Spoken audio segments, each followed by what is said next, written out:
কুরআনে একমাত্র নারী যার সম্পর্কে বলা হয়েছে তিনি জাহান্নামে প্রবেশ করবেন, সর্বকালের সবচেয়ে খারাপ নারী। তিনি ছিলেন অত্যন্ত ধনী এবং অত্যন্ত শক্তিশালী, কিন্তু এগুলো তার জন্য যথেষ্ট ছিল না।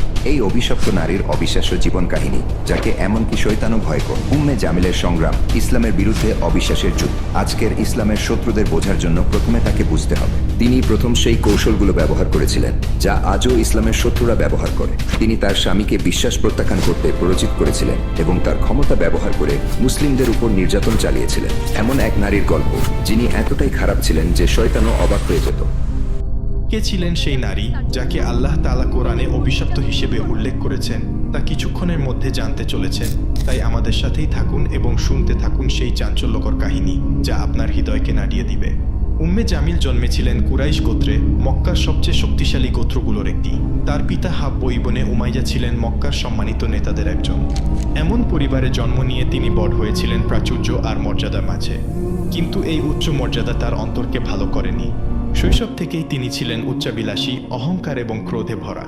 অল্প বয়সে তিনি বিবাহ বন্ধনে আবদ্ধ হন আবুল আহাবের সাথে, যিনি ছিলেন আব্দুল মুত্তালিবের পুত্র। আবুল আহাব ছিলেন মক্কার সবচেয়ে ধনী ও ক্ষমতাশালী পুরুষদের একজন।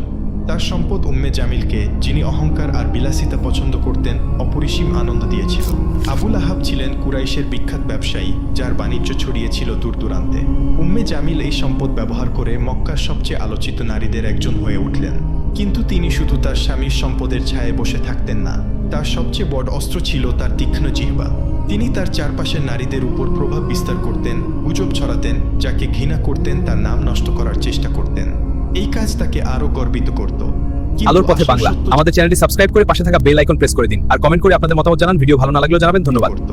কিন্তু আসল সত্য ছিল তিনি ভয় পেতেন তার ক্ষমতা আর মানুষের সম্মান হারানোর ভয়।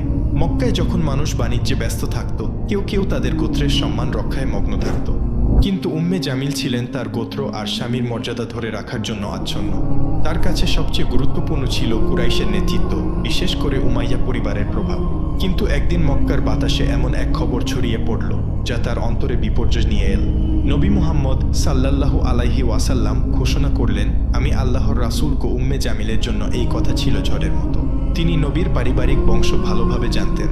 তিনি ছিলেন হাশিম পরিবারের, যা কুরাইশের একটি শক্তিশালী শাখা।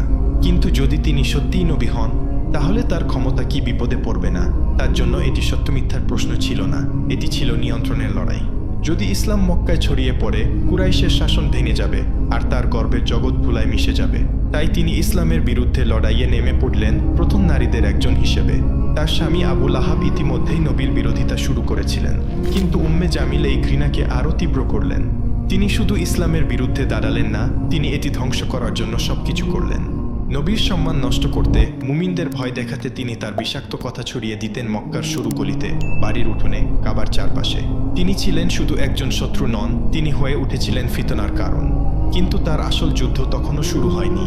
উম্মে জামিলের জন্য ইসলাম ছিল শুধু একটি বিশ্বাস নয়, এটি ছিল তার জীবনের জন্য গুরুতর বিপদ। মক্কায় ছিলেন এক ব্যক্তি, নবী মুহাম্মদ সাল্লাল্লাহু আলাইহি ওয়াসাল্লাম, যিনি বহু বছরের পুরনো ব্যবস্থার বিরুদ্ধে দাঁড়িয়েছিলেন।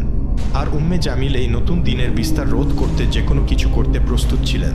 প্রথমে তিনি এটিকে গুরুত্ব দেননি। নবীর নবুয়াতের দাবি শুনে তিনি ভেবেছিলেন এটি বেশি দিন টিকবে না। কিন্তু যখন মানুষের ভিড় তার পিছনে জড়ো হতে শুরু করলো, তখন তার অন্তরে ভয় আর ক্রোধ জ্বলে উঠল। আবুল আহাবের সাথে মিলে তিনি এই নতুন দিনের বিরুদ্ধে লড়াইয়ের নেতৃত্ব দিলেন। মক্কার নারীদের উপর তার প্রভাব ছিল অপরিসীম। তার একটি কথা শহর জুড়ে ছড়িয়ে পড়ত। তিনি এই ক্ষমতা ব্যবহার করলেন ইসলামের ক্ষতি করতে। উম্মে জামিল মিথ্যা ছড়াতেন, ভুল গল্প রটাতেন। মুহাম্মদ পাগল, উম্মে জামিল চিৎকার করে বলতেন। মুহাম্মদ জাদুকর, উম্মে জামিল মানুষকে সতর্ক করতেন। মুহাম্মদ মিথ্যাবাদী, যিনি মক্কার শৃঙ্খলা ভাঙতে চান, উম্মে জামিল দাবি করতেন। এই মিথ্যার উদ্দেশ্য ছিল শুধু মানুষকে বিভ্রান্ত করা নয়, এটি ছিল নবীর সম্মান ধুলায় মিশিয়ে দেওয়া, মানুষকে তার থেকে দূরে সরিয়ে দেওয়া। তিনি এমনকি নিম্নমানের পন্থাও ব্যবহার করেছিলেন। একদিন মক্কার বাজারে তিনি মানুষ জড়ো করে চিৎকার করে বললেন, মুহাম্মদ তার নিজের পরিবারেরও ক্ষতি করছেন। কিন্তু সত্য ছিল এর সম্পূর্ণ বিপরীত। নবী ছিলেন মক্কার সবচেয়ে সৎ, সবচেয়ে বিশ্বস্ত মানুষ। তবু উম্মে জামিল তার নামে মিথ্যা রটিয়ে চললেন। তার সবচেয়ে বড় শত্রু ছিলেন উম্মুল মুমিনিন খাদিজা রাদিয়াল্লাহু তাআলা আনহা। তিনি ছিলেন মক্কার সবচেয়ে সম্মানিত নারী এবং নবীর সবচেয়ে শক্তিশালী সমর্থক। উম্মে জামিল খাদিজার প্রতি তীব্র হিংসা পোষণ করতেন। তিনি তার নামে হাসি ঠাট্টা করতেন, মক্কার নারীদের তার বিরুদ্ধে খেপিয়ে তুলতেন, তাকে একা করে দেওয়ার চেষ্টা করতেন। তিনি খাদিজার সাথে দেখা করা নারীদের হুমকি দিয়ে বলতেন, তোমরা যদি তার সাথে মিশতে থাকো আমরা তোমাদের সমাজ থেকে বের করে দেব। কিন্তু খাদিজার শান্ত মর্যাদা, তার অটল বিশ্বাস উম্মে জামিলের সমস্ত চক্রান্ত ব্যর্থ করে দিল। তার অন্তরে ছিল নবীর প্রতি অগাধ ভালোবাসা, যা উম্মে জামিলের ক্রোধের চেয়ে অনেক বড় ছিল। উম্মে জামিল শুধু কথায় থামেননি, তিনি ইসলামকে থামানোর জন্য হাত পা সবই চালিয়েছিলেন। তিনি নতুন মুসলিমদের ভয় দেখানোর, তাদের ইসলাম ত্যাগ করতে বাধ্য করার পরিকল্পনা করতেন। তিনি কুরাইশ নেতাদের উস্কে দিতেন মুসলিমদের উপর চাপ বাড়াতে। তিনি নবীর পথে পাথর আর কাঁটা ফেলে তার ক্ষতি করার চেষ্টা করতেন। তিনি মানুষকে উৎসাহ দিতেন মুসলিমদের বাণিজ্য আর সমাজ থেকে বাদ দিতে। একদিন যখন নবী কাবার কাছে সালাতে দাঁড়িয়েছিলেন, আবু লাহাব আর উম্মে জামিল তাদের লোকদের নির্দেশ দিলেন তার উপর নোংরা জিনিস ছুঁড়ে মারতে। তারা মক্কার সবচেয়ে সম্মানিত মানুষটির অপমান করতে একটু দ্বিধা করলেন না। কিন্তু তারা যতই চেষ্টা করুক, মুসলিমদের সংখ্যা প্রতিদিন বাড়তেই থাকল। এটি উম্মে জামিলকে পাগল করে দিল। তার মিথ্যা চক্রান্ত আর যথেষ্ট ছিল না, তিনি নবীকে হত্যার পরিকল্পনা শুরু করলেন। বহু বছর ধরে তিনি ইসলামের সবচেয়ে বড় শত্রুদের একজন ছিলেন, কিন্তু তার নাম শুধু মক্কার পথে ঘাটে উচ্চারিত হলো না, কুরআনে তাকে চিরকালের জন্য অভিশপ্ত হিসেবে লিপিবদ্ধ করা হলো। আবু লাহাব আর উম্মে জামিল ইসলামের বিস্তারে আরও হিংস্র হয়ে উঠলেন, কিন্তু তারা যাই করুক, আল্লাহর সত্য জয়ী হলো। একদিন নবী সাফা পাহাড়ে দাঁড়িয়ে কুরাইশের লোকদের ডাকলেন। তিনি বললেন, হে কুরাইশের মানুষ, যদি আমি বলি এই পাহাড়ের পিছনে একটি সেনাবাহিনী আছে যারা তোমাদের আক্রমণ করতে প্রস্তুত, তোমরা কি আমাকে বিশ্বাস করবে? সবাই একসাথে বলে উঠল, হ্যাঁ, কারণ তুমি কখনো মিথ্যা বলনি। তখন নবী বললেন, তাহলে শোনো, আমি তোমাদের একটি মহাশাস্তির বিষয়ে সতর্ক করছি। এই কথায় চারদিক নীরব হয়ে গেল। এটি ছিল ইসলামের প্রকাশ্য ডাকের শুরু। কিন্তু আবু লাহাব ক্রোধে ফেটে পড়লেন। তিনি চিৎকার করে বললেন, এই কথা বলার জন্য তুমি আমাদের জড়ো করেছ, ধ্বংস হোক তুমি। তারপর তিনি সেখান থেকে চলে গেলেন। এই অহংকারের জবাবে আল্লাহ অবতীর্ণ করলেন সূরা আল মাসাদ। শুনুন কি বলা হয়েছে এই সূরায়। ধ্বংস হোক আবু লাহাবের 2 হাত, আর ধ্বংস হয়েছে সে। তার সম্পদ আর তার অর্জন তাকে বাঁচাতে পারবে না।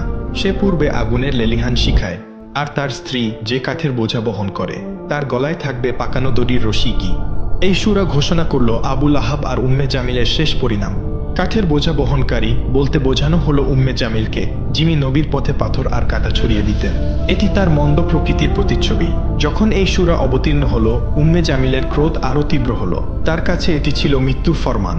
মক্কার মানুষ তার ভাগ্য নিয়ে কথা বলতে লাগলো, এমনকি কুরাইশের নেতারাও তার সাথে ঠাট্টা করলো। একদিন তিনি ক্রোধে ফুঁসতে ফুঁসতে একটি বড় পাথর হাতে নিয়ে মসজিদুল হারামে গেলেন। তিনি নবীকে হত্যা করতে চাইলেন। তিনি ভেবেছিলেন নবী সেখানে বসে আছেন। আবু বকর রাদিয়াল্লাহু তাআলা আনহু তার পাশে ছিলেন। কিন্তু আল্লাহর ইচ্ছায় উম্মে জামিল নবীকে দেখতে পেলেন না, যদিও তিনি ঠিক সেখানেই ছিলেন। তিনি আবু বকরের দিকে তাকিয়ে চিৎকার করে বললেন, তোমার বন্ধু কোথায়? আমি তাকে শেষ করতে এসেছি। সে তার জাদু আর মিথ্যা দিয়ে আমাদের একে অপরের বিরুদ্ধে করেছে। আবু বকর শান্তভাবে তার দিকে তাকালেন। আল্লাহ নবীকে তার চোখের সামনে অদৃশ্য করে দিয়েছিলেন। উম্মে জামিল ক্রোধে পাথর ফেলে দিয়ে চলে গেলেন। তিনি জানতেন সূরা মাসাদ তার শেষ ঘোষণা করেছে, কিন্তু তার ক্রোধ আল্লাহর বিচার বদলাতে পারল না। সূরা মাসাদের অবতীর্ণ হওয়া আবু লাহাব আর উম্মে জামিলের জন্য বিপর্যয় ছিল।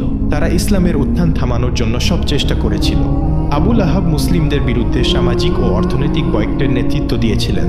এই কঠোর বয়কট 3 বছর ধরে মুসলিমদের কষ্টে ডুবিয়ে রেখেছিল, কিন্তু তারা ইসলামের আলো নিভিয়ে দিতে পারলেন না।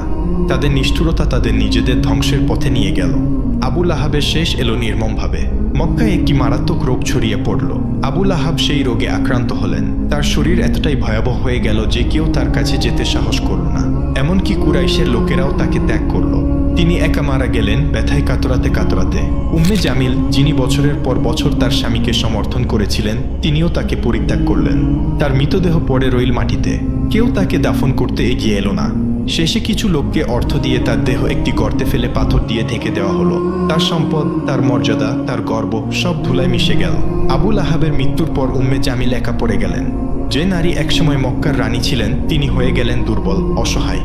মক্কার মানুষ ফিসফিস করে বলতে লাগল, সূরা মাসাদের অভিশাপ তার উপর পড়েছে, কি তবু তিনি থামলেন না। তিনি মুসলিমদের বিরুদ্ধে ঘৃণা ছড়াতে থাকলেন।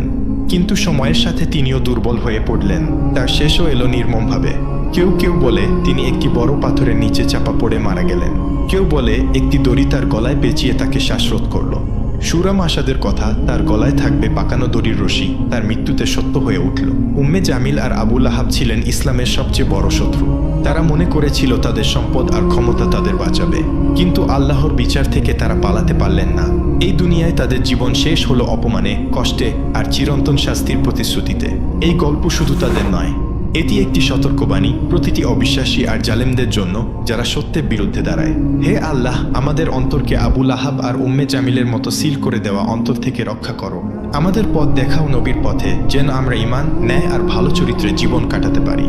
আমাদের অন্তরকে পবিত্র করো অহংকার, হিংসা আর ঘৃণা থেকে। আমাদের সঠিক পথে অটল রাখো। আমিন।